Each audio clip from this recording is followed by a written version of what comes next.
Ülceli medavik tvaroj nachinkada.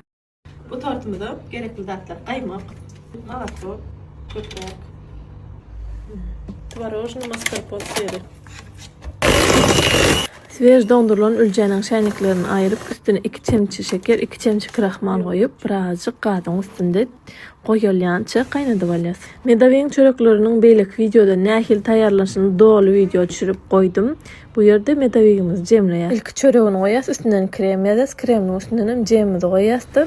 Şeýdip gat-gat edip ýerleşdirýäs. Kesip aýylan gyryndyklarymy şeýdip blenderda owradyp, üstüne odanlap şeýdip bezeýäs. Biraz jem aldy, onuň ortasyna koydum. Boldy, bir gün koyduk. Eldemini ertesi gün ine doğrulunda kestik. Sliveşni krem bilen ülce gaty goýýar, hasam turşuky tortur goýýanlar üçin göwüne yarar.